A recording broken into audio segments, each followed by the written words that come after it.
আমার আব্বুরে তোমরা চেনো? আমার আব্বু চাইলে ওদের মতো খান কোম্পানির 2 ঘন্টার মধ্যে রাস্তা নিয়ে আসতে পারে। তোমরা তো বিশ্বাস করতেছো না আমার আব্বু কত পাওয়ারফুল। দাঁড়াও, আমি এখনই আমার আব্বুকে ফোন দিয়ে বলতেছি, তোমরা তারপর বুঝতে পারবা। গতকাল সকালেও কোয়েলের আব্বু খান কোম্পানির আব্বাস খানের সামনে দাঁড় করানোর মতো কাউকে পায়নি। এগুলা জানার পরও যখন রাতে কোয়েলের সমস্যার সমাধান হয়, তখন কোয়েল ভাবে যে হয়তো তার আব্বু তাদের পরিচিত লোককে দিয়ে সমস্যার সমাধান করিয়েছে, বা আগে হয়তো তার কথা মনে ছিল না, আর যখন মনে পড়েছে তখন তাকে দিয়ে সমস্যার সমাধান করিয়েছে। এগুলা ভেবেই কোয়েল তার বন্ধুদের সামনে ভাব নিয়ে কথা বলে আর তার আব্বুকে ফোন দেয়। হ্যালো আব্বু, একটা কথা জানার ছিল। গতকালকে যে খান গ্রুপের সাথে আমাদের যে সমস্যাটা হয়েছিল ওইটা তুমি নিজে সমাধান করছিলে না? আরে না, কি বলিস? খান গ্রুপ তো অনেক পাওয়ারফুল। ওদের কোম্পানি যদি ছোটখাটো হইতো তাইলে তো আমি সাথে সাথে তোর সমস্যার সমাধান করে ফেলতাম। আর ওদের সাথে যদি আমি কুলাইতে পারতাম তাহলে কি তোর আমি খান কোম্পানির মালিক পাইমের সাথে কি আটকাইতে বলতাম? কোয়েল তার আব্বুর কথা শুনে একদম লজ্জা পেয়ে যায়। কোয়েল ভাবতে থাকে তার বন্ধুদের মাঝখানে কিভাবে তার আব্বু এই কথাগুলো বলতে পারে। কোয়েল একটু আগে যে পরিমাণ ভাব নিচ্ছিল, এখন তার আব্বুর কথা শুনে তার মুখ একদম বন্ধ হয়ে যায়। তাই সে তার রুমের এক কোণায় গিয়ে তার আব্বুর সাথে চুপি চুপি কথা বলা শুরু করে। আব্বু, তুমি তো কারোর কাছ থেকে সাহায্য নাও নি, তাহলে কিভাবে আমাদের সমস্যাটা সমাধান হইলো? কোয়েল তার আব্বুর কাছে আবার জিজ্ঞেস করে। কোয়েলের তার আব্বুর কথা বিশ্বাস হচ্ছিল না, তাই সে তার আব্বুকে জিজ্ঞেস করছে। এরপর তার আব্বু বলে, আরে আম্মু, আমি যদি তোমার সমস্যার সমাধান করতে পারতাম তাহলে তো সাথে সাথে সব ঠিক করে ফেলতাম। আমি কি জন্য তোমার আব্বাস খানের ছেলের সাথে আটকাইতে বলবো? আরে আব্বু, তুমি আবারও এই কথা বলতেছো? একটু আগে আমি আমার বন্ধুদের সাথে ছিলাম তখনই এই কথা বলছো, এখন আবারও তুমি সেই কথা বলতেছো। তুমি কেন আমার বন্ধুদের সামনে আমার ইজ্জতের ভাড়াটা বাজাচ্ছ? আমার বন্ধুরা সব শুনতেছে। কি তোমার বন্ধুরা শুনতাছে? আম্মু, আই এম ভেরি সরি, আমি বুঝতে পারি নাই। আর বুঝিনি কি হবে? তুমি কি আমার বলছো নাকি তোমার বোনদের মাঝখানে লাউড স্পিকার অন করে রাখছো? তুমি তো আমাকে আগে বলো নাই, তোমার আগে বলা উচিত ছিল। আরে আব্বু, ঠিক আছে, হইছে। এখন তুমি কি চাও, আমি মরে যাই? কোয়েলের এখন মেজাজ খারাপ হয়ে যায়, কারণ তার বন্ধুদের মাঝখানে তার অপমান হওয়া লাগলো, আবার তার আব্বুর কাছেও বকা শোনা লাগছে। তারপর তার আব্বু তাকে জিজ্ঞেস করে, কোয়েল, এমন তো হয় নাই যে তোমার কলেজের কোনো বন্ধু তার আব্বুকে দিয়ে এই সমস্যাটা সমাধান করছে? তুমি একটু খোঁজ নিয়ে দেখো তো। তার আব্বুর কথা শুনে কোয়েল ভাবতে থাকে তার কোনো বন্ধু আছে নাকি যে তাকে এই বিপদ থেকে উদ্ধার করতে পারে। সে তার সকল বন্ধুদের কথা মনে করে। তারপর তার এক বন্ধুর কথা মনে পড়ে যাকে গতকাল দুপুরে ফোন দিয়েছিল সে। হয়তো সে এই কাজটা সমাধান করেছে, এটা মনে করে কোয়েল। আমার মনে হয় তোমার কোনো বন্ধু এই কাজটা করছে। তুমি উনাকে আমার পক্ষ থেকে ধন্যবাদ দিও। আর আমি কোনোদিন এই উপকার ভুলতে পারবো না। আমি যদি কোনো উপকার আসতে পারি তার, তাহলে আমাকে যেন স্মরণ করে। আচ্ছা আব্বু, ঠিক আছে, তুমি এখন ফোন রাখো, আমি পরে তোমাকে ফোন দেব। আরে কোয়েল, 1 সেকেন্ড দাঁড়াও। আমাদের এই সমস্যাটা যে সমাধান করছে সে বারেক মিয়ার কোনো পরিচিত হইব। বারেক মিয়া চৌধুরী গ্রুপের ঢাকা সিটির দায়িত্ব পালন করে। যে এই কাজটা করছে সে বারেক মিয়ার খুব কাছের মানুষ, কিন্তু সে কে এটা আমি জানতে পারলাম না। এরপর কোয়েল কিছু না বলেই ফোনটা কেটে দেয় আর চিন্তা করতে থাকে কে এই কাজটা করলো। এরপরে সে তার বন্ধুদের মাঝখানে গিয়ে আবার বসে, আর তারপর বন্ধুরাও ভাবতে থাকে কে হতে পারে যে এত তাড়াতাড়ি বারেক মিয়ার কাছে গিয়ে সমস্যা সমাধান করলো। হে গাইস, আমি আপনাদের দিবস গেমিং। তো গাইস, আপনারা যারা ফ্রি ফায়ার খেলেন এন্ড ডায়মন্ড টপ করতে চান তারা আমার এই ভাইয়ের কাছ থেকে ডায়মন্ড টপ করতে পারেন। উনি 100% ট্রাস্টেড এন্ড ওনার WhatsApp number and imo number দিয়ে দিলাম। যাদের ডায়মন্ড লাগে এন্ড ট্রাস্টেড কাউরে পাইতেছেন না, কম দামে ডায়মন্ড খুঁজতেছেন, তারা ওনার সাথে যোগাযোগ করেন। এই, তোমরা কি জানো আমার এত বড় বিপদ থেকে কে উদ্ধার করলো? এটা শোনার পর প্রিমিস হাসতে থাকে আর চুপচাপ বসে থাকে। আর কোয়েল তার সমস্ত বন্ধুদেরকে জিজ্ঞেস করে, কিন্তু কেউ তার কথার উত্তর দিতে পারে না। এরপর প্রিমিস ও তার বন্ধুরা কোয়েলের বাসায় খাওয়া দাওয়া করে বের হয়ে যায়। আর ঠিক ওই দিন বিকেল বেলা ভূমিকা নামে একটা মেয়ে প্রিমিসকে ফোন দেয়। ভূমিকা হচ্ছে প্রিমিস যেই কলেজে পড়ে সেখানে তাদের একটা টিম আছে, সেই টিমের লিডার। আর প্রিমিস হচ্ছে সেই টিমের একজন মেম্বার। যখনই তাদের গ্রুপের কোনো কিছু লাগে তখনই প্রিমিসকে দিয়ে তারা সকল কাজ করিয়ে নেয়। আর ঠিক এখনো তাই ভূমিকা প্রিমিসকে ফোন দিয়েছে। হ্যালো ভূমিকা, বলো কি হইছে? আমাকে কেন ফোন দিয়েছো? কল দিছো কেন? মানে তুমি আমাদের টিমের মেম্বার, তুমি জানো না আমাদের কত কাজ পড়ে আছে? শোনো, আমাদের কিছু জিনিস লাগবে যেগুলো তুমি এক্ষুনি গিয়ে বাজার থেকে নিয়ে আসবা, বুঝছো? আমাদের কিন্তু অনেক কাজ পড়ে আছে। প্রিমিসের ক্ষমতা আর প্রিমিসের যা ব্যাংক ব্যালেন্স আছে সেটা যদি ভূমিকা জানতো তাহলে কোশ্চেন কালেও ভূমিকা প্রিমিসকে এইভাবে কথা বলতে পারতো না। আর এই প্রিমিস এতটাই সহজ সরল যে তার কাছে এত কিছু থাকার পরেও সে চুপচাপ তার কথা শুনলো। আচ্ছা ঠিক আছে লিডার, আমি এখনই সব জিনিস নিয়ে আসতাছি, কোনো সমস্যা নাই। সঠিক সময়ে সব সবকিছু পেয়ে যাবেন। এরপর প্রিমিস যখন তাদের গ্রুপের যত কাজ ছিল সব শেষ করে বসে, হঠাৎ করে প্রিমিসের সামনে একটি সুন্দরী মেয়ে এসে বসে। আর সেই মেয়েটি প্রিমিসকে বলে, হ্যালো, আমি অদিতি, আপনাদের গ্রুপের নতুন মেম্বার। আমি ভূমিকার ফ্রেন্ড। ও আমাকে এখানে ওয়েট করতে বলতেছে।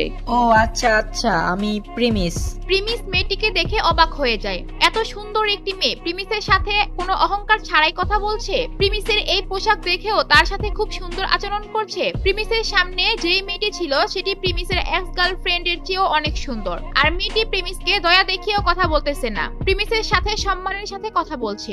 মেয়েটি প্রিমিসের প্রেমে পড়ে গেল না তো? আর প্রিমিস কি মেয়েটিকে পছন্দ করে ফেললো নাকি মনে মনে? তাদের এই মোলাকাত থেকে কি হবে সামনে? আর প্রিমিস তার আসল পরিচয় কবে প্রকাশ করবে? কবে তাদের কলেজের ছাত্রছাত্রীরা জানবে প্রিমিস চৌধুরীর আসল পরিচয়? কবে প্রিমিস তার সমস্ত অপমানের জবাব দিবে? সেগুলো জানতে চাইলে দিবস গেমিং এর ইউটিউব চ্যানেল সাবস্ক্রাইব করে নোটিফিকেশন বাটনটি বাজিয়ে রাখেন, কারণ এর পরের পর্বগুলো এখানেই সবার আগে পাবেন। আর গাইস, আপনারা দিবস গেমিং এর এই ভিডিওগুলো কে কোন জেলা থেকে দেখছেন তা অবশ্যই কমেন্ট করে জানান। ভূমিকা, প্রিমিসকে আমাদের সাথে নিয়ে চলো। আমরা যখন যাচ্ছি ঘুরতে, ও আমাদের সাথে আসুক, অনেক মজা হবে। না না, প্রিমিসের যাওয়ার কোনো দরকার নাই। আমরা যে রেস্টুরেন্টে যাব সেখানে গেলেও জীবনে ওই রেস্টুরেন্টের বিল দিতে পারবে না, তো শুধু শুধু ওকে নিয়ে ঝামেলা পাকানোর কোনো দরকারই নাই। আরে সমস্যা কি? ওর বিলগুলো আমরা দিয়ে দিব নে। ওর কাছে টাকা নাই তো কি হয়েছে? আমাদের কাছে তো টাকা আছে, আমরা নিয়ে গেলেই তো হয়। আরে অদিতি, তুমি দেখছো ওর জামা কাপড়ের কি অবস্থা? আমরা ওকে ওখানে নিয়ে গেলে সবাই আমাদেরকে কি বলবে বলো তো? আর আমরা যেখানে যাব ও তো কোনোদিন সেখানে যাই নাই, ওকে আমাদের সাথে নেওয়ার কোনো দরকারই নাই। অদিতি শোনো, প্রিমিসকে আমাদের সাথে নিয়ে গেলে আমাদের পুরো আনন্দটাই নষ্ট হয়ে যাবে। প্রিমিসকে তারা যখনই সুযোগ পায় এইভাবে অপমান করতে থাকে। এখন যে মেয়েটি প্রিমিসকে অপমান করলো সেই হচ্ছে ভূমিকা। আর এই ভূমিকায় তাদের গ্রুপে যখন কাজ করার দরকার হয় প্রিমিসকে দিয়ে সেই কাজগুলো করে থাকে, কিন্তু তারপরও প্রিমিসকে তারা এইভাবে অসম্মান করে। অদিতি প্রিমিসকে তাদের সাথে নিয়ে যাওয়ার চেষ্টা করলেও তাদের বন্ধু বান্ধবীদের আচরণ দেখে সে চুপ হয়ে যায়। তারা আসলে কোথায় যাবে আর কেনই বা তারা প্রিমিসকে সেখানে নিতে চায়নি? প্রিমিসরা যেই কলেজে পড়ালেখা করে সেই কলেজের এক বড়লোকের ছেলে শান, সে আজকে তার বাবার কাছে অনেক আবদার করে একটি কোটি টাকা দামের গাড়ি নিয়ে কলেজে আসে। আর সেটি দেখে তাদের কলেজের মেয়েরা অবাক হয়ে যায়, বিশেষ করে ভূমিকা নামের একটি মেয়ে। আরে শান, তোমার নতুন গাড়ি নাকি এটা? ওয়াও, অনেক সুন্দর হয়েছে তোমার নতুন গাড়িটা। হ্যাঁ, এটা আজকে কিনছি। আব্বুকে বলছি, আব্বু এটা সাথে সাথে কিনা দিছে। এই ধরো 2-3 মাস চালায়া আবার নতুন আরেকটা কিনা নিব। ভূমিকা এই ছেলেটির কথা শুনে একদম লোভে পড়ে যায় এবং বড়লোক ছেলেটির প্রেমে পড়ে যায়। এমনকি সাথে সাথে ছেলেটির সাথে ফ্লার্ট করাও শুরু করে। এখনকার কলেজ পড়ুয়া মেয়েগুলা বড়লোকের টাকাওয়ালা রিচ কিড দেখলেই তারা প্রেমে পড়ে যায়, সোজাসুজি বলতে গেলে লোভে পড়ে যায়। যাই হোক, এরপর সে ভূমিকা শানকে বলে, আরে হিরো, গাড়িতে কি একা একাই ঘুরবা নাকি আমাদের সবাইকে নিয়েও ঘোরাবা? আর হিরোর গাড়িতে হিরোই না থাকলে কি জমবে? আরে কি যে বলো না, আমি তো গাড়ি কিনছি সবার সাথে ঘোরার জন্য। কখন কোথায় যাবা শুধু আমাকে বলবা। আরে হিরো, শুধু কি গাড়িতে ঘুরাইলেই হবে নাকি? হ্যাঁ, এই যে তুমি গাড়ি কিনলা সেই উপলক্ষে আমাদেরকে ট্রিট দিবা না? আমরা কিন্তু ট্রিট চাই। আচ্ছা ঠিক আছে, তোমরা কি খাইবা বলো। আর যারা যারা ঘুরতে যাইবা তারা গাড়ি তুইটা পড়ো, আজকে তোমাদেরকে নিয়ে সারাদিন ঘুরবো। ঠিক এরপরই যখন সবাই তারা গাড়িতে উঠতে নিবে তখন অদিতি প্রিমিসকে নিয়ে যাওয়ার কথা বলে। আর সবাই মিলে তারা প্রিমিসকে অপমান করে। আর তারপর তারা প্রিমিসকে রেখে গাড়ি নিয়ে সেখান থেকে চলে যায়। আর এইদিকে কোয়েল তার বন্ধু শান্তর সাথে দেখা করতে আসে, কারণ সে মনে করে যে তার বন্ধু শান্তর বাবাই তাদেরকে খান গ্রুপের হাত থেকে রক্ষা করেছে। এর জন্য কোয়েল শান্তর সাথে দেখা করতে আসে। শান্ত, তোমাকে যে কিভাবে ধন্যবাদ দিব বুঝতে পারতাছি না। তুমি না থাকলে আমাদেরকে কেউ খান গ্রুপের হাত থেকে রক্ষা করতে পারতো না। আমার আব্বু তোমাকে অনেক অনেক ধন্যবাদ দিতে বলছে। শান্ত কোয়েলের কথা শুনে কিছুই বুঝে উঠতে পারছিল না, কারণ শান্ত যখন তার আব্বুকে কোয়েলদের সমস্যার কথা বলেছিল শান্তর আব্বুর সাথে সাথে না করে দিয়েছিল। সে কোনো হেল্প করতে পারবে না, কারণ খান গ্রুপ অনেক শক্তিশালী। এটা জানার পরেও কোয়েল যেহেতু তাকে ধন্যবাদ দিতে এসেছে তাই সে সত্যটা না বলেই সে বলে, সো গাইস, এখন একটা ছোট্ট বিরতি আসবে, তো আপনারা চাইলে টাইনাও দেখতে পারেন। হ্যালো গাইস, এখন আমি আপনাদেরকে একটা গেমস নিয়ে কথা বলবো। এখানে আপনারা অনেক গেমস খেলতে পারবেন এবং এই গেমস গুলা খেলে এখান থেকে আপনারা আর্ন করতে পারবেন। এখানে অনেক মজার মজার গেম আছে, এগুলো খেলে অনেক মজা পাবেন, সাথে এখান থেকে আর্নিং করে উইন্ডো করতে পারবেন। আমি এই গেমগুলো অত ভালো খেলি না, তারপরও এভিয়েটর গেমটা খেললাম, আর এটা আমি খুব সহজে দিতে গেলাম। আপনিও ট্রাই করতে পারেন, কমেন্টে লিংক দিয়ে দিলাম। এটির মধ্যে ডিপোজিট করলে 25,000 টাকা এবং আইফোন পেতে পারেন, এবং এগুলো আপনার বিকাশ নগদের মধ্যে উইন্ডো করতে পারবেন, এবং এদের রয়েছে 24 ঘন্টা কাস্টমার সাপোর্ট। ও আচ্ছা, তাহলে এই ব্যাপার। আমি গতকালকে তুমি ফোন দেওয়ার পর আমার আব্বুকে বলছিলাম, হয়তো আব্বু বিষয়টা সলভ করে দিছি। আমার আব্বু আসলে মানুষের অনেক হেল্প করতে পছন্দ করতো, তাই মনে হয় তোমার কাজটা করে দিছি। আর আমি আমার আব্বুর একমাত্র ছেলে, আমি কিছু বললে বা চাইলে আমার আব্বু না করে না। শান্তর এই চাপাবাজি শুনে কোয়েল তো একদম ফিদা হয়ে যায়। এরপর তাদের মধ্যে অনেক কথাবার্তা হয়। এক পর্যায়ে তারা দুজনে মিলে লং ড্রাইভে ঘুরতে যাওয়ার সিদ্ধান্ত নেয়, এবং তারা যখন ঘুরতে যায় অনেক বৃষ্টি শুরু হয়ে যায় আর রাস্তা পিচ্ছিল হয়ে যায়, আর তাদের গাড়িটা অ্যাক্সিডেন্ট করে। সেখানে কোয়েল আহত হয় আর তাকে হসপিটালে নিয়ে যাওয়া হয়। এইদিকে কোয়েলের অ্যাক্সিডেন্টের খবর পেয়ে তার বন্ধুরা তাদের কলেজের সামনে একত্রিত হয়। প্রিমিস দোস্ত, ঘটনাতে একটা ঘুরতে গেছি, কোয়েল অ্যাক্সিডেন্ট করছে, ও এখন হসপিটালে আছে। আয় হায়, কি বলিস? কেমনে হলো? আর ও এখন সুস্থ আছে নাকি? ও এখন কোথায় আছে? শান্তর সাথে বাইকে ঘুরতে গিয়ে অ্যাক্সিডেন্ট করছে, হাত পায়ের মধ্যে অনেক ব্যথাও পাইছে। আমরা সবাই মিলে এখন দেখতে যাবো ওকে। তুই কি যাবি আমাদের সাথে? আমার যাওয়াটা ঠিক হবে না, ও আমাকে এমনিতেই দেখতে পারে না। আমি গেলে ও আর উত্তেজিত হয়ে যাবে, পরে ও আর অসুস্থ হয়ে যাবে। এর চেয়ে ভালো তোরা সবাই মিলে দেখে আয়। আমিও যাইতে চাইছিলাম না, কারণ ও তোর সাথে সবসময় খারাপ ব্যবহার করে। এখন যাচ্ছি কারণ ওর বাসায় নিয়ে আমাদেরকে খাওয়াইলো, আবার ওর ওস্টির খুব ভালো বন্ধু, তাই যাইতেছি। আচ্ছা তুই থাক, আমরা ওর সাথে দেখা করে আসি। এরপর প্রিমিসের বন্ধুরা চলে যায় কোয়েলের সাথে দেখা করার জন্য। আর এইদিকে প্রিমিসের ফোনে একটি কল আসে আননোন নাম্বার থেকে। প্রিমিস যখন কলটা রিসিভ করে তখন অপর পাশ থেকে একজন বলে, হ্যালো প্রিমিস বাবা, আমি কাশিম মিয়া। আমার ফোনটা অফিসে রাখাচ্ছি, তাই এই নাম্বার দিয়ে ফোন দিলাম। জি কাশেম আঙ্কেল বলেন, আমি শুনতেছি, কোনো সমস্যা নাই। প্রিমিস বাবা, তুমি তো জানোই কিছুদিন আগে তুমি তোমাদের পরিবারে গরিব পরীক্ষায় পাস করছিলা। এখন থেকে পরিবারের সমস্ত পাওয়ার আর বিজনেসের দায়িত্ব পেয়েছো। এখন থেকে তো বাবা তোমাকে এই বিজনেস হ্যান্ডেল করতে হবে। তোমাদের চৌধুরী পরিবারের এত সম্পত্তি, ধন দৌলত, এগুলা এখন থেকে আস্তে আস্তে তোমার দেখতে হবে। আচ্ছা আমি বুঝতে পারছি, কিন্তু এখন আমার কি করতে হবে বলেন। আমাদের ঢাকা সিটি যে সেক্টরটা আছে, ওইখানে আপনাদের চৌধুরী কোম্পানি যত লোক আছে তাদের সাথে আপনার পরিচয়টা করাইতে বলছে আপনার আব্বু।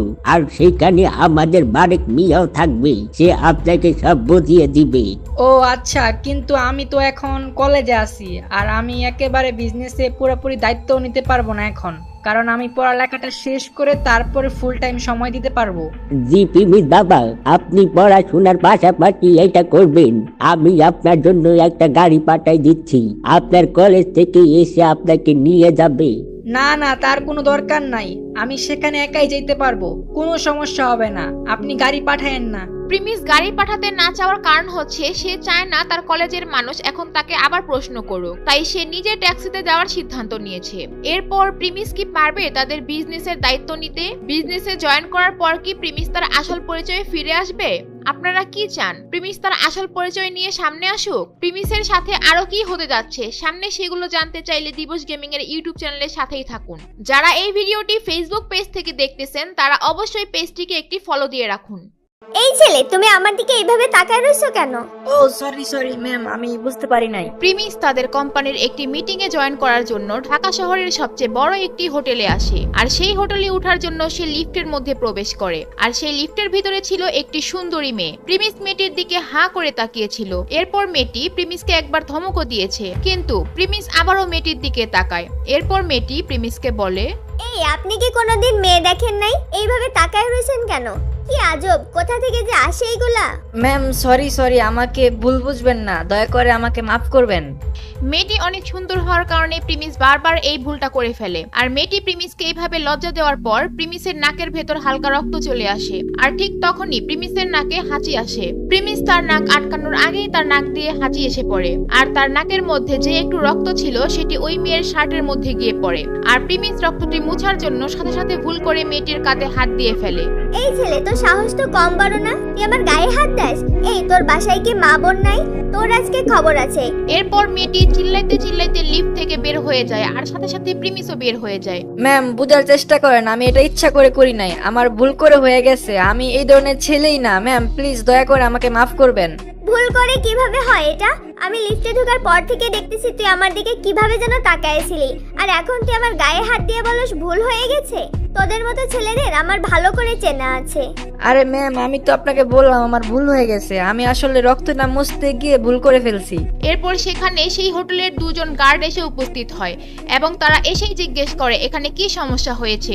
আর সেই মেয়েটি বলে, এই ছেলেটি আমার সাথে ইভটিজিং করার চেষ্টা করতেছে। প্রথমে হেঁচি দিয়ে আমার শার্টের মধ্যে রক্ত লাগাইছে, তারপর ওই রক্ত মোছার বাহানা করে আমার গায়ে হাত দিছে। কিরে, তোর তো সাহস কম বড় না, মেয়েদের সাথে নোংরামি করতে যাস? এই তোর এই হোটেলে ঢুকতে দিছে কে? আরে আপনার আমাকে যেমন ছেলে ভাবতেছেন আমি ওইরকম না, আমি ওনার কাছে একবার মাপও চাইছি, আর আমি এটা ইচ্ছা করে করি না। আমার নাকের ভিতর রক্ত আসে, এর জন্য একটু ইচিং হয়েছিল, দ্যাটস ওয়াই আমার হেঁচু আইসা পড়ে আর ওনার শার্টের মধ্যে রক্ত লেগে যায়, আর সেটা আমি তাড়াহুড়ো করে মুছতে গিয়ে ভুলবশত আমার হাত লেগে যায়। আচ্ছা, এখন একটু ইংলিশ বইলা এখান থেকে বাঁচার চিন্তাও করিস না। আমি এখনই পুলিশে ফোন দিমু, পুলিশ আইসা তারপর তোরে বুঝাইবো না সব। মেয়েটির এই কথা শুনে গার্ড দুজনের কান খাড়া হয়ে যায় আর তারা দেখতেছিল মেয়েটি অনেক রেগে গিয়েছে। তবে মেয়েটির রাগার অবশ্যই কারণ ছিল, কিন্তু তাদের ভয় ছিল একটি কারণেই, যদি তাদের হোটেলে পুলিশ আসে তাহলে তাদের হোটেলের বদনাম হবে। তাই সেখানে থাকা একজন গার্ড সাথে সাথে বলে, আরে ম্যাডাম, এই ছাপরি পকেট মার রাস্তার পোলাপানের জন্য আপনি পুলিশকে কেন ফোন দিবেন? আমরা দুইজনই তো আছি, দুইটা কানের নিচে দিয়া দেই তাহলে ঠিক হয়ে যাইব। না, আপনাদের কিছু করা লাগবে না, আমি পুলিশে ফোন দিতাছি, পুলিশ আইসা যা করার করবে। আপনারা শুধু ওকে ধরে রাখেন পুলিশ না আসা পর্যন্ত। আরে ম্যাডাম, পুলিশে ডাকার কি দরকার? পুলিশ যতখানি মার দিব তার চেয়ে ভালো মায়ের আমরা ওরে দিতে পারুম। আমাদের মার খাইলে ওর শিক্ষা হয়ে যাইব। এরপর তারা প্রিমিসকে আরো কঠিন কঠিন কথা বলা শুরু করে। আর যখন প্রিমিস বুঝতে পারে গার্ডগুলো তাকে মারতে আসবে, তখনই প্রিমিস বলে, না না, অনেক হয়েছে, আমি এতক্ষণ ধরে অনেক কথা সহ্য করছি, এইবার আমি পুলিশে ফোন দিব, পুলিশ আইসা যা করার করবে। দরকার পড়লে এই মামলা কোর্ট পর্যন্ত যাবে, আর আপনারা দুজন যদি এরপর আমার সাথে খারাপ ব্যবহার করতে আসেন বা আমার গায়ে হাত দেওয়ার চেষ্টা করেন তাহলে আমি আপনাদের নামে মামলা করে দিব, আপনাদের দুজনকে জেলেও যাইতে হইতে পারে। প্রিমিসের এই কথা শোনার পর তো গার্ড দুজনের মাথার হোশই উড়ে যায়। প্রিমিসের মতো একটা ছেলের মুখে থেকে এই কথা শোনার পর তারা দুজন ভয় পেয়ে যায়। আর এইদিকে প্রিমিস আর সেই মেয়েটির রাগ তো কমছেই না।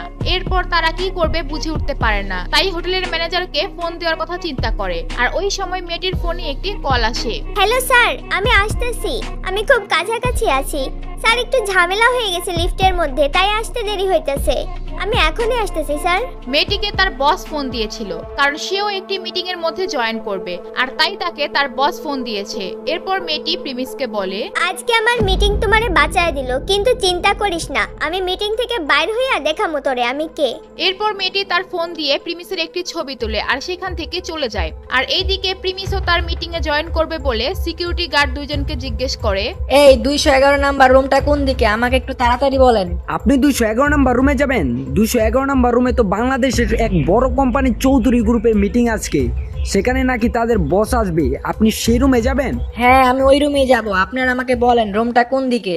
এই তো সামনে গিয়ে একটা সিঁড়ি আছে, ওইটা দিয়ে উঠে ডান দিকে রুমটাতে গেলেই হবে। আর স্যার, আমাদেরকে মাফ করবেন, আমরা আসলে বুঝতে পারি নাই, ম্যাম অনেক উত্তেজিত ছিল তো আমরা কি করব বুঝি নাই। এরপর প্রিমিস তাদেরকে ইটস ওকে বলে সেইখান থেকে যেতে থাকে আর ভাবতে থাকে, একটু আগে যারা তাকে মারবে বলে হুমকি দিয়েছিল এখন তারাই আবার তার কাছে মাফ চাচ্ছে। প্রিমিসের সাথে ঘটে যাওয়া প্রতিদিনের ঘটনা থেকে সে নতুন নতুন কিছু শিখতে থাকে।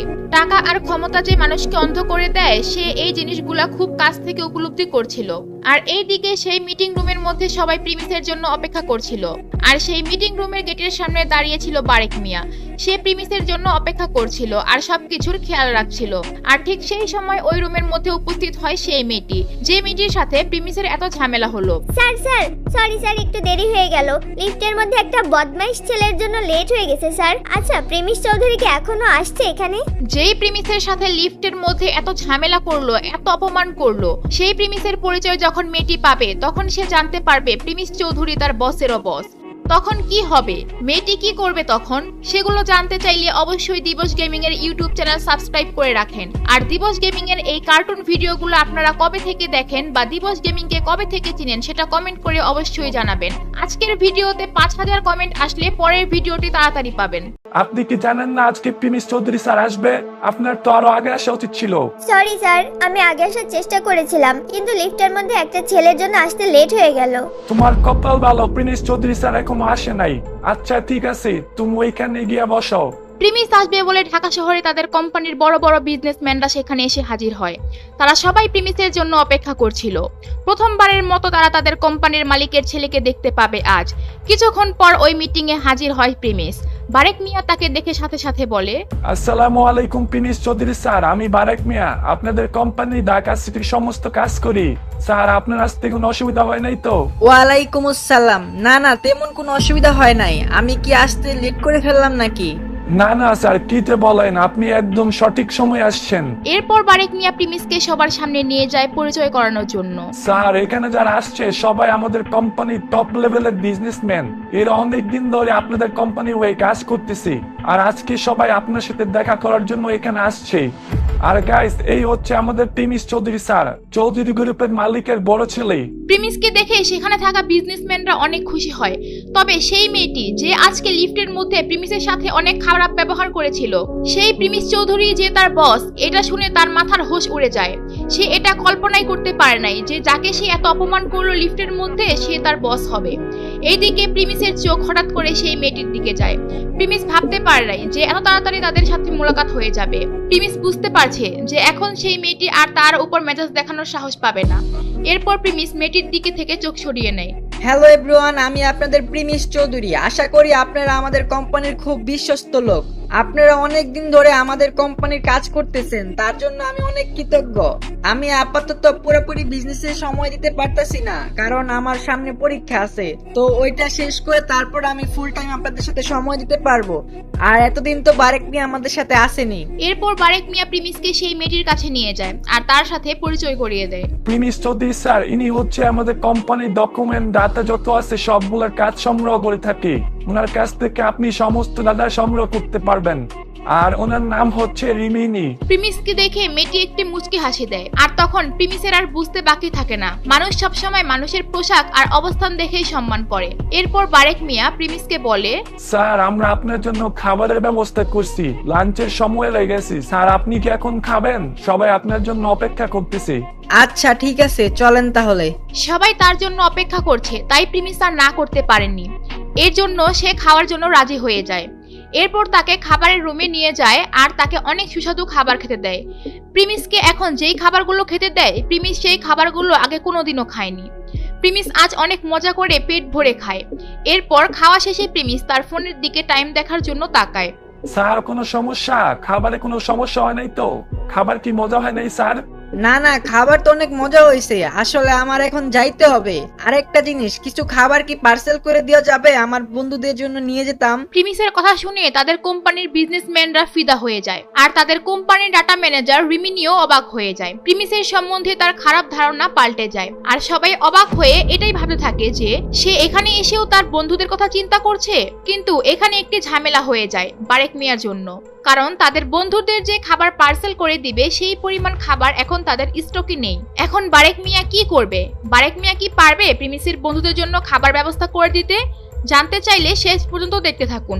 স্যার আপনি কোনো টেনশন করেন না, আমি ব্যবস্থা করতেছি, আমাকে একটু সময় দেন। এরপর বারেক মিয়া ওইখান থেকে বের হয়ে সেই হোটেলের ম্যানেজারের সাথে যোগাযোগ করে আর তাকে ইমার্জেন্সি ওই খাবারগুলো বানিয়ে দিতে বলে। এরপর 30 মিনিটের মধ্যে খাবারগুলো বানিয়ে রেডি করে দেয় আর খাবারগুলো কয়েকটি বক্সের ভিতর প্রিমিসের কাছে নিয়ে আসে। প্রিমিস সেই টিফিন বক্স দেখে বুঝতে পারে সেখানে 10 জনের খাবার আছে, তাই প্রিমিস তখন বলে, আরে এত খাবার কেন? আমার তো মাত্র বন্ধু 3 জন, এত খাবার নিলে তো অপচয় হবে। আপনি এক কাজ করেন, যদি সম্ভব হয় তাহলে খাবারগুলো ফেরত দেন, আর না হয় বাকি খাবারগুলো যারা আছে এখানে তাদের মধ্যে ভাগাভাগি করে দেন। এগুলো শোনার পর ওইখানে থাকা সবাই অনেক খুশি হয়ে যায়, কারণ তারা এমন একটা বস পেতে যাচ্ছে যার মধ্যে কোনো অহংকার নেই। তারপর প্রিমিসের ব্যবহার দেখে সবাই মুগ্ধ হয়ে যায়। স্যার, আমি আপনার এই খাবারগুলো গাড়ি পর্যন্ত আগায় দিয়ে আসি। না না, তার কোনো দরকার নেই, আমি নিয়ে যেতে পারবো। আর আপনাদেরকে অনেক অনেক ধন্যবাদ, অনেক ভালো লাগলো আপনাদের সাথে আমার সময়টা কেটে। আর আপনার টেনশন করে না, আমি এখান থেকে নেমে ট্যাক্সি নিয়ে চলে যেতে পারবো। এরপর প্রিমিস তাদের সাথে কিছু কথা বলতে থাকে, আর এইদিকে সেই রিমিনি মেয়েটি আগে সেই রুম থেকে বের হয়ে তার গাড়ি নিয়ে প্রিমিসের জন্য অপেক্ষা করতে থাকে। আর প্রিমিস যখন নিচে নামে তখন সেই মেয়েটি প্রিমিসকে বলে, স্যার আপনি চাইলে আমার সাথে গাড়িতে করে যাইতে পারেন, আমি আপনাকে নামিয়ে দিয়ে আসি যদি আপনি কিছু মনে না করেন। এটা বলে মেয়েটি প্রিমিসের দিকে তাকিয়ে থাকে। প্রিমিস যখন খাচ্ছিল তখনও দেখছিল মেয়েটি প্রিমিসের দিকে বারবার তাকাচ্ছিল। যখন মেয়েটি প্রিমিসকে তার গাড়ি দিয়ে যাওয়ার অফার করে প্রিমিস চিন্তায় পড়ে যায়। তার মন চাচ্ছিল একবার যাওয়ার জন্য, আবার না যাওয়ার জন্য। না যাওয়ার কারণ হচ্ছে সে যদি এত দামি গাড়ি নিয়ে তাদের কলেজে যায়, তাও একটা মেয়ের সাথে, তাহলে কলেজের পোলাপান তাকে নানা প্রশ্ন করবে। আর মেয়েটির সাথে যাওয়ার কারণ হচ্ছে মেয়েটিকে দেখে প্রিমিসের ভালো লেগে যায়, আর প্রিমিস তখন যাওয়ার জন্য রাজি হয়ে যায়। Thank you sir, thank you so much. Sir আপনার মনে আছে আমি আজকে লিফটের মধ্যে আপনার সাথে খারাপ ব্যবহার করে ফেলেছি? Sir I am really sorry, আমাকে মাফ করবেন। আসলে আমি বুঝতে পারি নাই, কারণ অনেক ছেলেই আছে যারা মেয়েদের সাথে ইফটিজিং করার চেষ্টা করে, তাই আমি আপনাকে ভুল বুঝে ফেলেছি, সরি স্যার। আরে সমস্যা নাই, ভুল তো আমারও হয়েছে, আমিও তো আপনার দিকে তাকিয়েছিলাম আর হুট করে হেঁচে আইসা পরে আর ভুল হয়ে যায়। আসলে আই এম রিয়েলি সরি, আমার এমনটা করা ঠিক হয় নাই। স্যার আপনি কেন আমার কাছে মাপ চাচ্ছেন? আপনার তো কোনো দোষ নাই, আর আমার তো কপাল ভালো, আপনার মতো এত বড় একজন মানুষ আমার দিকে তাকাইছে, আমি তো ধন্য। আর স্যার আমার এই রুড ব্যবহারের জন্য আপনি মাইন্ড করেন না, প্লিজ প্লিজ স্যার। এরপর প্রিমিস দেখছিল এই মাফ চাওয়া নিয়ে বারবার সময় নষ্ট হচ্ছে, তাই সে বলে, আচ্ছা ঠিক আছে গাড়িতে ওঠো, আমার আবার একটু দেরি হয়ে যাচ্ছে। এরপর প্রিমিস আর রিমিনি গাড়িতে ওঠে, আর গাড়ি যেতে থাকে প্রিমিসের কলেজের দিকে। আর সেই সময় প্রিমিস অমিতকে ফোন দেয়। হ্যাঁ অমিত, কই তুমি এখন? এই তো আমরা এখনো হসপিটালে আছি। ও আচ্ছা, কোয়েলের কি অবস্থা? ও এখন কেমন আছে? কোয়েল ভালো আছে, সুস্থ আছে, কোনো টেনশন করার কিছু নাই।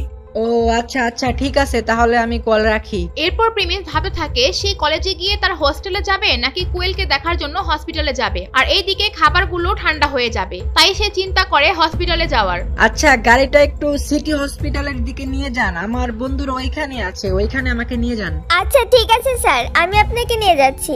এরপর গাড়ির মধ্যে প্রিমিস আর রিমিনির মধ্যে অনেক কথাবার্তা হয়, আর এইভাবেই গাড়ি হসপিটালে চলে আসে। তারপর তারা দুইজন গাড়ি থেকে নেমে আসে। প্রিমিসের মন চাচ্ছিল রিমিনির সাথে আরো কিছুক্ষণ থাকতে, কিন্তু তারপরও প্রিমিস রিমিনিকে বাই বলে দেয়। প্রিমিস হসপিটালে যাওয়ার পরে কি হবে? কোয়েল কি প্রিমিসকে দেখে রেগে যাবে নাকি খুশি হবে? আর প্রিমিস এত দামি খাবার নিয়ে তাদের কি দিবে, তারা কি মনে করবে? সো গাইস, সেগুলো যদি আপনারা জানতে চান বা নেক্সট পার্টটা যদি আপনারা দেখতে চান, তাহলে আপনাদের আমাদের সেকেন্ড চ্যানেল সাবস্ক্রাইব করতে হবে, কারণ আমরা নেক্সট পার্টটা আমাদের সেকেন্ড চ্যানেলে আপলোড করব। তো ওই চ্যানেলের লিংক আমি আমার কমেন্ট বক্সে দিয়ে দিলাম আর ডিসক্রিপশন বক্সে দিয়ে দিব। তো যারা দিবস গেমিং এর ভিডিওগুলো অনেক পছন্দ করেন বা আমার এই ভিডিওগুলো আপনাদের কাছে অনেক বেশি ভালো লাগে, তারা অবশ্যই গাইস চ্যানেলটা সাবস্ক্রাইব করে দিয়ে আসবেন, কারণ গাইস এই চ্যানেলের মধ্যে আমি আরো ইন্টারেস্টিং মজার funny video and story type video আপনারা পাবেন। তো যারা মিস করতে চান না তারা অবশ্যই এখন সাবস্ক্রাইব করে নোটিফিকেশন বাটন বাজায় দিয়ে আসেন। প্রিমিসের এত বড় সাহস, ও হসপিটালে আইসা পড়ছে। এই ওরা এখানে আসতে বলছে কে? আবার দেখ, ওর হাতের মধ্যে কিডনি প্যাকেট করে নিয়ে আসছে। আমি বুঝলাম না ভাই, আমি যেখানে যাই এই প্রিমিস কেন সেখানে আইসা পড়ে? আমি অ্যাক্সিডেন্ট করছি তাই ওকে মজা নিতে আসছে এখানে? আরে কোয়েল, প্রিমিস মনে হয় তোমার জন্য খাবার নিয়ে আসছে, ওর হাতে মনে হচ্ছে এগুলা খাবার। ও আমার জন্য খাবার নিয়ে আসবে আর আমি এগুলা খাবো? রাস্তার কোন ফুটপাত থেকে খাবার নিয়ে আসছে দেখো। আরে ভাই, ও কি জানেন না রোগীদের বাইরের খাবার খাইতে হয় না? অসুস্থ মানুষের জন্য বাইরের খাবার ঠিক না। প্রিমিসের হাতে যেই খাবারগুলো ছিল সেগুলো প্রিমিস শুধু তার বন্ধুদের জন্যই নিয়ে এসেছিল। প্রিমিসের এই হসপিটালে আসার কোনো উদ্দেশ্যই ছিল না, তবে খাবার ঠান্ডা হয়ে যাবে তাই ভেবে প্রিমিস তার বন্ধুদের জন্য খাবার নিয়ে আসে হসপিটালে। কিন্তু এখানে আসার পর তার বন্ধুরা মনে করে খাবারগুলো প্রিমিস কোয়েলের জন্য এনেছে। আর প্রিমিসের এখন এখানে এমন পরিস্থিতি হয়ে গিয়েছে যে সে নাও করতে পারছে না যে খাবার কোয়েলের জন্য আনেনি। এমন অবস্থায় প্রিমিস কি বলবে বুঝতে পারে না। আর ঠিক সেই সময় প্রিমিসের বন্ধু অমিত বলে, আরে প্রিমিস দোস্ত, তুই আমাদের কথা এত ভাবস? তুই জানোস আমরা এখন না খেয়ে আসি, আর এর জন্য তুই আমাদের জন্য খাবার নিয়ে আসছস? দেখছো সবাই প্রিমিস আমাদের কথা পড়তে পাবে। আমি তো জীবনেও ওর এই খাবার মুখেই দিব না। কই থেকে কি নিয়ে আসছে আল্লাহ ভালো জানে। ওর মতো ছেলের কাছ থেকে কি আশা করা যায়? দেখো গিয়ে কোন এক সস্তা হোটেল থেকে 100 থেকে 200 টাকা খাবার নিয়ে আসছে। আরে কোয়েল, ও আমাদের কথা চিন্তা করে এই খাবারগুলো নিয়ে আসছি, আর তো কি তোমার জন্য এই খাবারটাও নিয়ে আসে নাই। আর তুমি ওকে এইভাবে বলতেছো, ওটা কি ঠিক হচ্ছে? ও সব জায়গায় ঝামেলা করে। ও যে এই খাবার নিয়ে আসছে, এই হসপিটালে কেউ যদি দেখে যে কোয়েল গ্রুপের মতো কোম্পানির লোকেরা সস্তা খাবার খাইতেছে, আমাদের মান সম্মান থাকবে বলো? আরে দোস্ত, এই ছেলে ওই ছেলেটা না যে ছোটখাটো একটা রেস্টুরেন্টে ফুড ডেলিভারি কাজ করতো? এই ছেলের কাছে ভাই কি আর আশা করা যায়? দেখ, সর্বোচ্চ 200-300 টাকার ফ্রাইড রাইস নিয়ে আসছে তোর জন্য। এরপর ওইখানে প্রিমিসকে নিয়ে ওরা এভাবে হাসাহাসি করতে থাকে। আর এইদিকে রিমিনি নামে যে মেয়েটি ছিল, সে প্রিমিসকে হসপিটাল থেকে নামিয়ে যখন চলে যাচ্ছিল, হঠাৎ কিছু দূর যাওয়ার পর সে দেখে গাড়ির মধ্যে প্রিমিস একটি রুমাল রেখে গিয়েছে।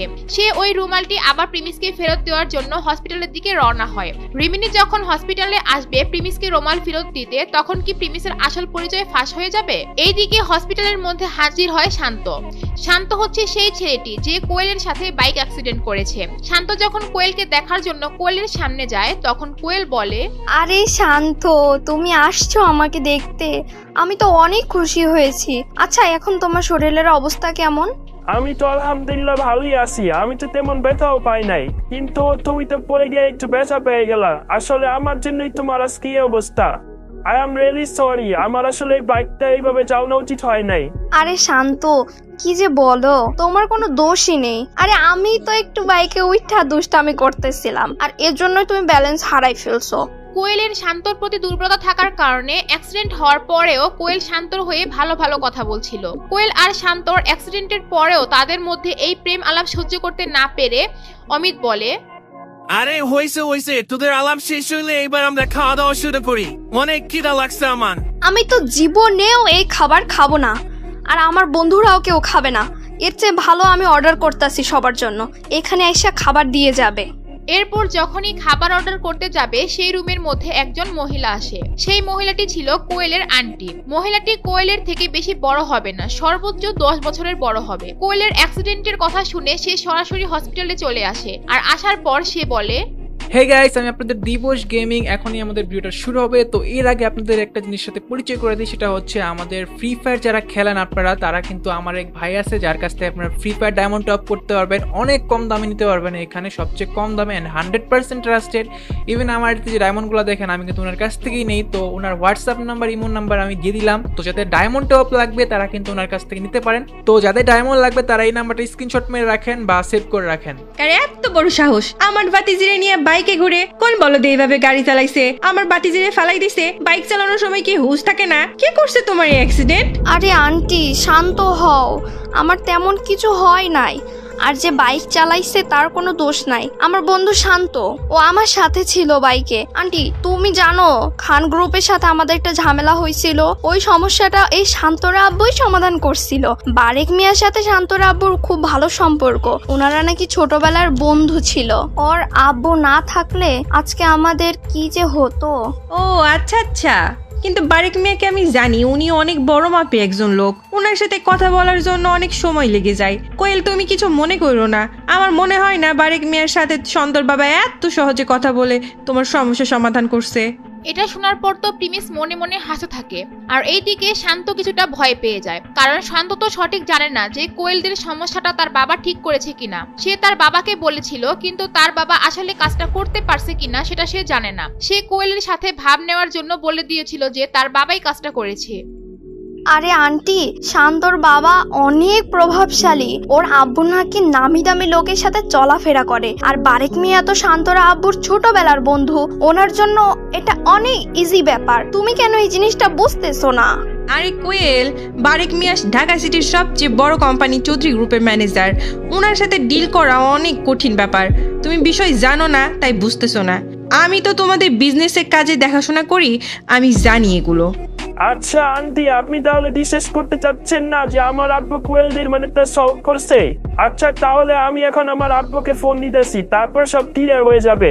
এরপর শান্ত তার আব্বুকে ফোন দেয়, আর সেইগুলো প্রিমিস দেখে মনে মনে মজা পাচ্ছিল। আর কোয়েল চুপচাপ বসেছিল, সে ভাবছিল শান্তর আব্বু যেন বলে এটা তারাই করেছে, না হলে তো তার আন্টির সামনে তার মান সম্মানটা যাবে। আর তখনই শান্তর আব্বু ফোনটা রিসিভ করে। হ্যালো আব্বু, তোমার সাথে কিছু ইম্পর্টেন্ট কথা আছে আমার। হ্যাঁ শান্ত, বলো কি বলবা? আব্বু, তোমাকে যে আমি কোয়েল গ্রুপের সাথে খান গ্রুপের যে ঝামেলাটা ছিল ওইটা সলভ করার জন্য বলছিলাম, ওই সমস্যাটা কি তুমি বারেক নিয়ে সাথে কথা বলে সমাধান করেছিল না? আসলে বাবা হয়েছে কি, আমি বারেক মিয়ার সাথে কথা বলার জন্য তার অফিসে গেছিলাম। পরে উনি একটা ইন্টারন্যাশনাল মিটিং এ ছিল, তারপর আমি ওনার জন্য অপেক্ষা করছিলাম, কিন্তু উনি মিটিং শেষে সরাসরি গাড়িতে চলে যায়। আমি তার সাথে কথা তো দূরের কথা, দেখাও করতে পারি নাই। হ্যাঁ আব্বু, উনি না তোমার ছোটবেলার বন্ধু ছিল? আরে বারেক মিয়া এখন অনেক বড় কোম্পানির ম্যানেজার, ওনার সাথে কথা বলা অনেক কঠিন ব্যাপার। আমি বারেক মিয়ার সেক্রেটারির সাথে কথা বলছিলাম, উনি বললো আগামী এক সপ্তাহে নাকি ওনার সাথে কথাই বলা যাবে না। আমি অনেক চেষ্টা করছি কিন্তু পারি নাই। আচ্ছা ঠিক আছে আব্বু, আমি কল রাখি। শান্ত, কি বললো তোমার আব্বু? তোমার আব্বুই আমাদের সমস্যার সমাধান করছে না? আরে হ্যাঁ অবশ্যই, আমার আব্বুই তো এটা বলছে। আমি তো তোমাকে আগেই বলছিলাম আমার আব্বুর সাথে বারেক নিয়ে কত ভালো সম্পর্ক। দেখছো আন্টি, আমি তোমাকে বলছিলাম না এটা শান্তর আব্বুই করছে। শান্তর এই কথা শুনে কোয়েলের আন্টি বিশ্বাস করে নেয়, আর প্রিমিস এই নাটক দূর থেকে দেখতে থাকে শান্তর ওই চাপাবাজি কখন ধরা পড়বে, আর এইদিকে রিমিনি হসপিটালের ভেতর আইসা পড়লে কি হবে, আর প্রিমিস এই খাবারগুলো কোথা থেকে আনলো সেইগুলো জানতে হলে দিবস গেমিং এর ইউটিউব চ্যানেলটি সাবস্ক্রাইব করে নোটিফিকেশন বাটনটি বাজায় রাখেন। আর গাইস, আপনাদের জন্য একটা সুখবর আছে, আমাদের একটা নতুন চ্যানেল খোলা হয়েছে। ওই চ্যানেলে আমরা নতুন নতুন ভিডিও আপলোড করব। তো অবশ্যই আপনারা যারা দিবস গেমিং এর ভিডিও দেখেন, আমার এই ভিডিওগুলো যারা অনেক বেশি পছন্দ করেন, তারা অবশ্যই গিয়ে চ্যানেলটা সাবস্ক্রাইব করে দিয়ে আসবেন, আমাকে অনেক সাপোর্ট করে দিয়ে আসবেন। তো কমেন্টে আমি লিংক দিয়ে দিলাম, ডিসক্রিপশন বক্সে লিংক দিয়ে দিলাম, তো সবাই গিয়ে দিবস গেমিং এর নতুন চ্যানেলটা সাবস্ক্রাইব করে দিয়ে আসেন। যারা যারা আমার ভিডিওগুলো ভালোবাসেন তারা অবশ্যই গাইস সাবস্ক্রাইব করে দিবেন।